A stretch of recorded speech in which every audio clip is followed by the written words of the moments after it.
It's a good day for some quick brass practice. Not just going to go trumpet, but here's the mentioned mouthpiece talk from whenever. Also, it's only watching back the last time, but it's because it's been, well, forgot how crooked that that lead pipe is. I think, is that the lead pipe? I forget now. I said that without thinking. With all misses. Well, that actually makes a difference. I suppose it makes a slight difference to posture, where you're getting it going straight on your mouth, getting the mouthpiece straight on your mouth. But, you know, yeah. So we'll do a bit of that. But first off, mouthpieces, because this was fun. This was new things.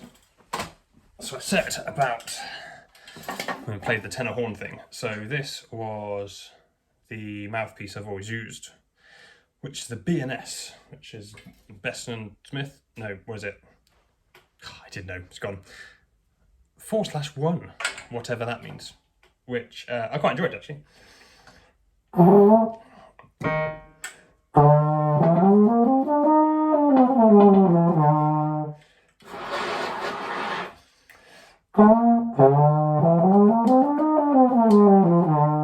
Like that kind of worked out okay. But this is one of the school's instruments, and therefore school mouthpiece as well. That's just sat there. So I bought my own. This is the one that I did that concert on the other week, which is a Dennis Wick 3, which, having not tried them, I pumped for it and just went for it.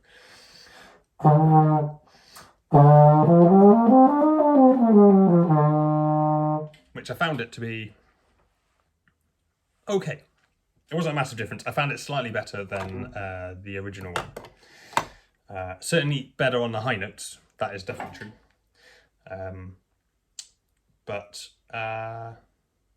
Yeah, which I found weird because this is, I'm assuming the numbers sort of line up, that this is a 4 and this is a 3, and therefore this is slightly deeper. But because different makes, I don't know if that's actually true, but this one was certainly easier on the high notes.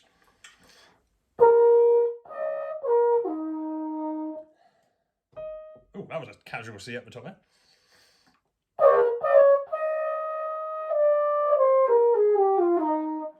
Not bad without warming up at all.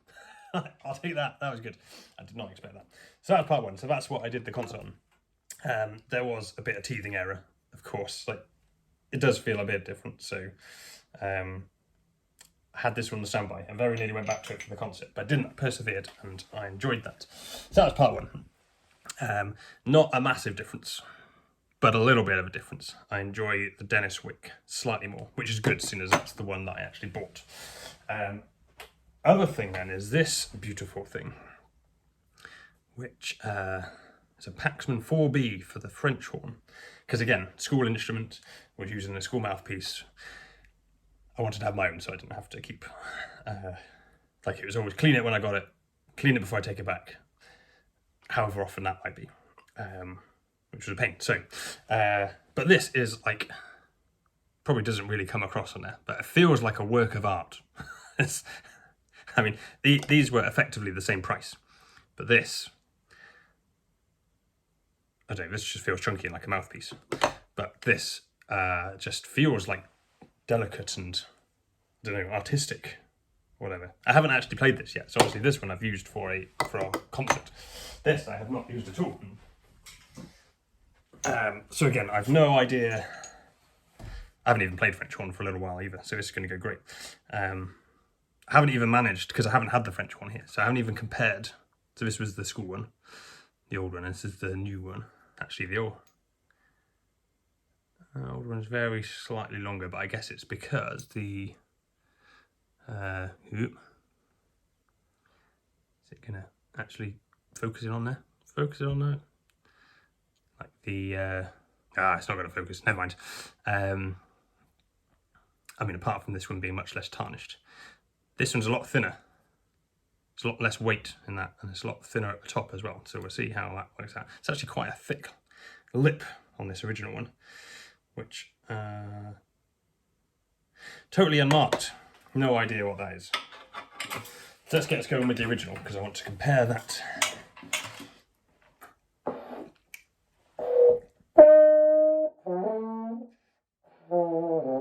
Ooh, what pitching am I even in?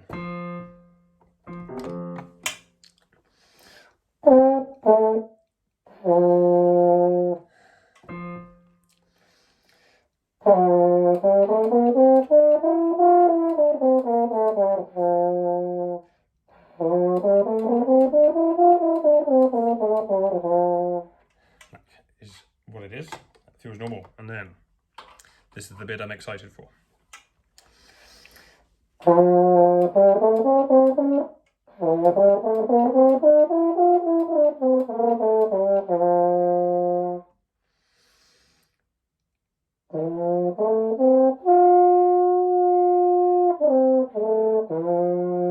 Oh, okay.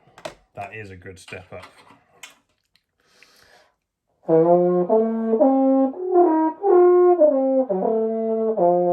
That's really interesting. That's really cool. Okay, hang on.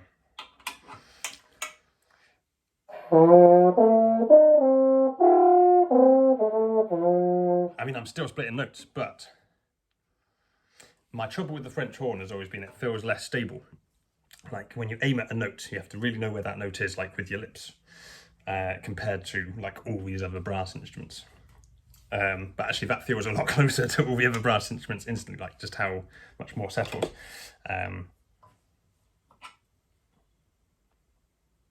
So I don't really know. I think this is deeper.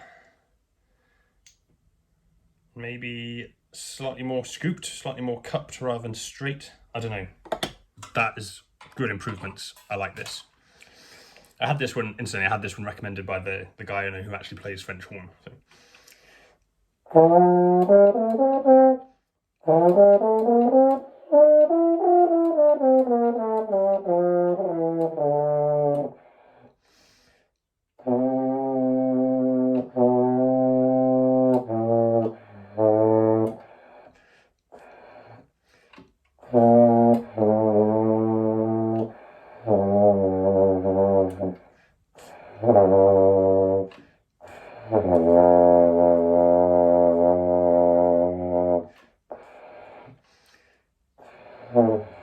Okay, I don't think I've ever got anywhere close to down there on this one before.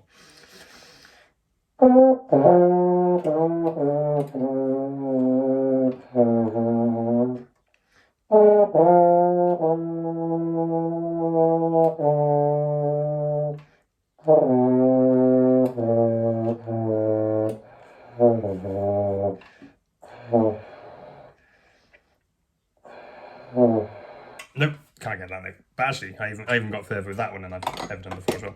Right, let's go up high.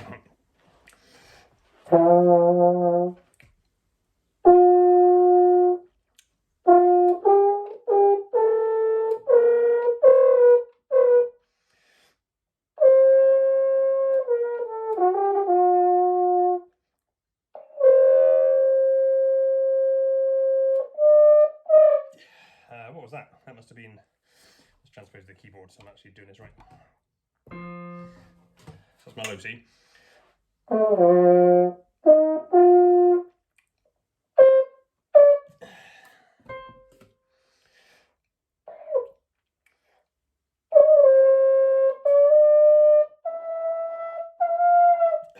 I mean, that's not a great tone. That's supposedly a high C, which is roughly a 3-octave range without warming up or ever doing that distance before.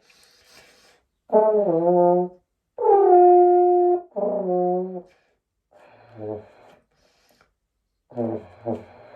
I can't get down there again. Oh,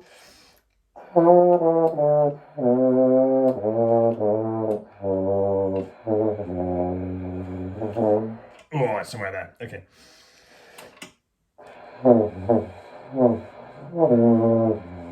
Oh, it's so loose. Anyway.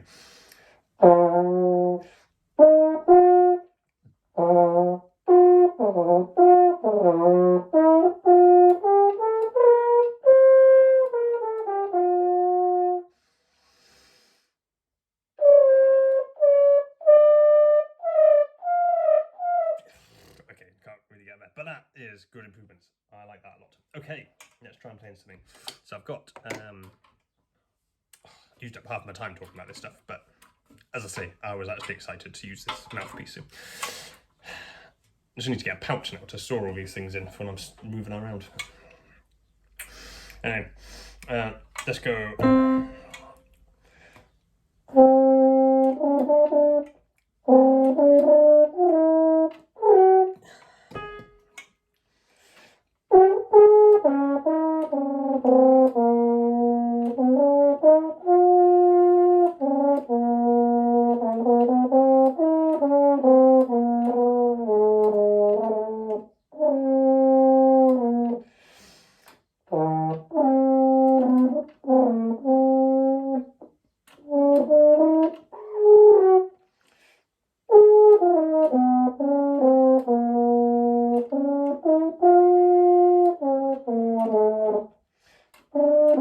What is on it?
Oh no, it's not.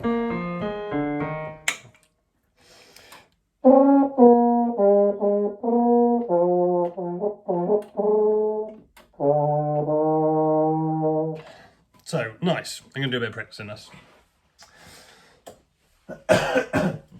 In general, but that's quite exciting.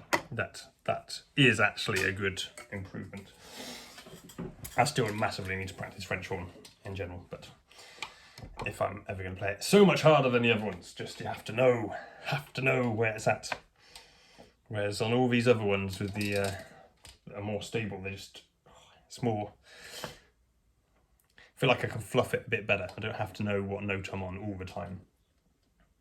But with French horn, you really have to know what note you're on all the time. Just pain in the bum. But good fun. So I was actually quite glad to do the concert on the tenor horn instead. What with Beethoven writing it in E flat. Played into my favour because it took much less practice to be able to get to a point I could not embarrass. I wouldn't embarrass myself on stage. Anyway, right, let's do a little bit of this one with a trumpet.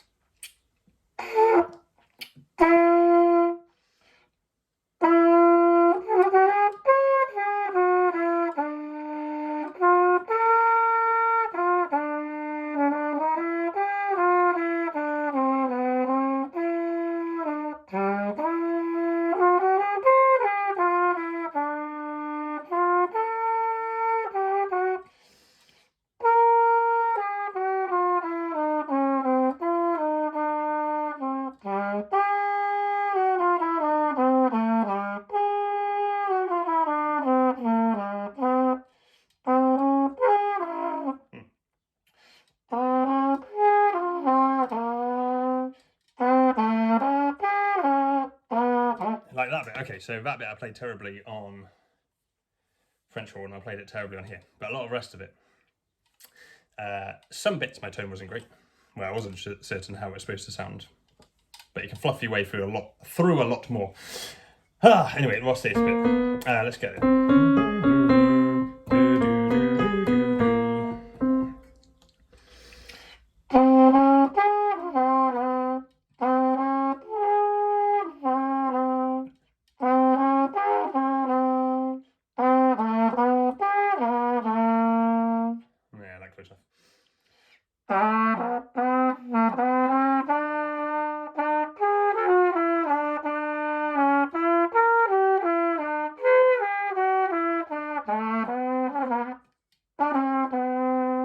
so like that bit in there, when that jumps up to the D, like, we've got E, G, C, A, D. That note I totally fluffed, I feel like I did on the French horn, because I couldn't feel that distance, I didn't know where I was going. Whereas on here it kind of locks in, because I know I can see the sixth distance, and it kind of locks into that note, just with that fingering, jumping sort of that far. Again, the intonation could be better, but much more forgiving.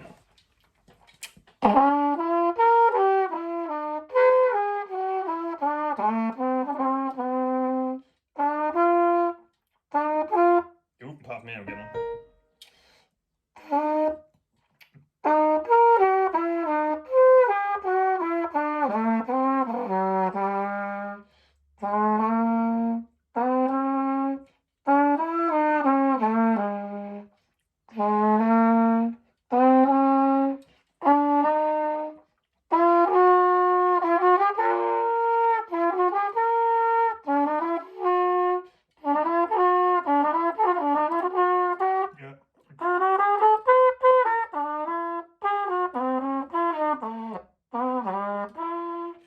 That's a cool run. Ah, yes.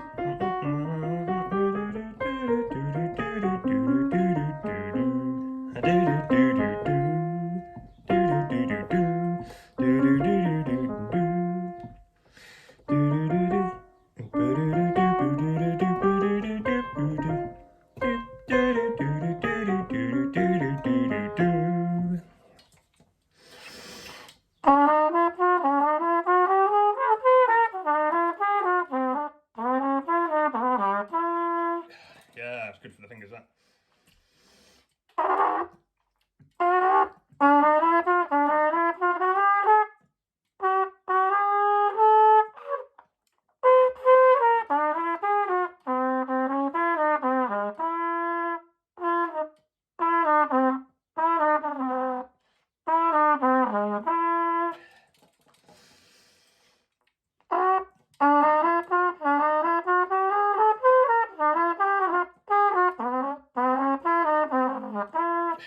Certain muscle memory things for fingers are not quite there.